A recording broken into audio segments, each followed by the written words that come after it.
Hello दोस्तों, अभिषेक education academy में आपका स्वागत है। डीएलएड द्वितीय सेमेस्टर के द्वितीय प्रश्न पत्र प्रारंभिक शिक्षा के नवीन प्रयास के वस्तुनिष्ठ प्रश्नों की श्रृंखला में हम एक बार पुनः उपस्थित हुए हैं, जो पार्ट 7 है। तो प्रश्न संख्या 16 है, ह्रास की समस्या से आशय क्या है। ह्रास की समस्या जो होती है वह बच्चों के अंदर होती है। बच्चे डेली लेवल पर विद्यालय नहीं आते हैं, तो उनका पठन पाठन बाधित होने के कारण जो है उनके अंदर ह्रास की समस्या होती है। तो बीच में ही विद्यालय को छोड़कर चले जाना यह ह्रास की समस्या का मुख्य रूप से होता है, जो विकल्प सा सही है। अगला प्रश्न 117 पटेल एक्ट से संबंधित है। तो पटेल एक्ट से जो संबंधित है प्राथमिक शिक्षा में गुणवत्ता एवं परिणात्मक वृद्धि से होती है, जो कि विकल्प सा में सही है। अगला प्रश्न है 118 राष्ट्रीय पाठ्यचर्या की रूपरेखा, जिसको एनसीएफ के अनुसार मार्गदर्शन सिद्धांत में निहित है, वह पाठ्यचर्या का संवर्धन पाठ्यपुस्तक पर केंद्रित रहना जो है इसमें निहित है। अतः विकल्प जो है आ सही होगा। अगला प्रश्न 119 गोखले विधेयक प्रस्तुत किया गया था। तो गोखले विधेयक जो है 16 मार्च 1911 को प्रस्तुत किया गया था, जो कि विकल्प सा में दिया गया है।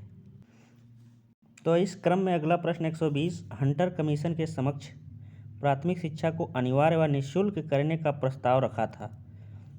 तो इसका प्रस्ताव दादा भाई नौरोजी ने रखा था, इसलिए विकल्प आ जो है सही है। प्रश्न संख्या 121 प्राच्य पाश्चात्य विवाद का जन्म हुआ।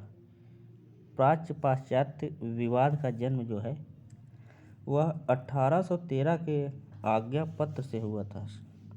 तो विकल्प बा सही होगा। अगला प्रश्न 122 शिक्षा आयोग 1964 से 1966 के अध्यक्ष कौन थे। तो शिक्षा आयोग 1964 से 1966 के अध्यक्ष श्री DS कोठारी जी थे, इसलिए विकल्प सा सही होगा। अगला प्रश्न 123 राष्ट्रीय बाल श्रम परियोजना संचालित की गई। तो राष्ट्रीय बाल श्रम जो परियोजना थी वह नवी पंचवर्षीय योजना के तहत संचालित की गई थी, इसलिए विकल्प बा सही होगा। प्रश्न संख्या 124 उत्तर प्रदेश के समस्त जिलों में स्कूल चलो अभियान जो है शुरू किया गया था। तो यह अभियान सन 2004 से शुरू किया गया था। इस क्रम में विकल्प दा सही होगा। अगला प्रश्न 125 है राष्ट्रीय साक्षरता मिशन की स्थापना के वर्ष बाद सर्वप्रथम संपूर्ण साक्षरता अभियान की घोषणा की गई थी। तो यह घोषणा किस राज्य में की गई थी। यह घोषणा जो है केरल राज्य में की गई थी, जो विकल्प आ में सही है। अगला प्रश्न 126 पूर्व प्राथमिक शिक्षा संबंधित है। तो पूर्व प्राथमिक शिक्षा जो होती है वह 3 से 6 वर्ष तक के बच्चों के लिए जो है संबंधित होती है। तो विकल्प बा सही होगा। यशपाल अगला प्रश्न है 127 यशपाल समिति का गठन किस वर्ष किया गया। तो यशपाल समिति का गठन वर्ष 1952 में किया गया, इसलिए विकल्प सा सही होगा। 128 प्रश्न संख्या है बुनियादी शिक्षा से संबंधित नहीं है। तो बुनियादी शिक्षा से इनमें से कौन संबंधित नहीं है। तो बुनियादी शिक्षा से महात्मा गांधी, जाकिर हुसैन, एस के सिन्हा, ये 3 लोग बुनियादी शिक्षा से संबंधित हैं, जबकि बीजी खैर जो विकल्प साम में दिए गए हैं ये बुनियादी शिक्षा से संबंधित नहीं है। अगला प्रश्न 129, शिमला शिक्षा सम्मेलन 1901 का आयोजन किया गया।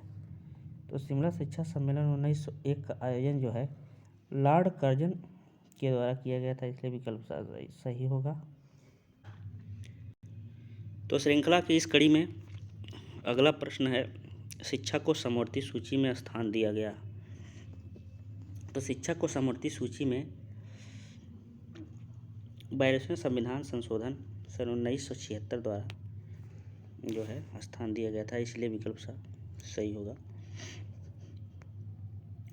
प्रश्न संख्या 131 में वैदिक काल में शिक्षा का माध्यम था। तो वैदिक काल में शिक्षा का माध्यम जो था वह वैदिक संस्कृत थी, तो विकल्प द सही होगा। प्रश्न संख्या 132, भारत में ब्रिटिश ईस्ट इंडिया कंपनी का प्रवेश कब हुआ था। तो भारत में ब्रिटिश ईस्ट इंडिया कंपनी का प्रवेश सन 1600 ईस्वी में हुआ था, विकल्प आ सही है। प्रश्न संख्या 133, नीचे की ओर निस्पंदन सिद्धांत के प्रतिपादक थे। निस्पंदन सिद्धांत के प्रतिपादक जो थे वह लॉर्ड मैकाले थे, इसलिए विकल्प दा जो है सही होगा। प्रश्न संख्या और इस श्रृंखला का अंतिम वस्तुनिष्ठ प्रश्न जो है, विश्वविद्यालय अनुदान आयोग की स्थापना कब हुई थी। तो जो विश्वविद्यालय अनुदान आयोग था इसकी स्थापना सन 1953 ईस्वी में हुई थी, इसलिए विकल्प आ सही होगा। तो मित्रों, अगर यह वीडियो आपको पसंद आई हो तो आप इसे अन्य लोगों तक शेयर जो है अवश्य करिएगा, जिससे उन लोगों को भी इसका लाभ प्राप्त हो सके। धन्यवाद।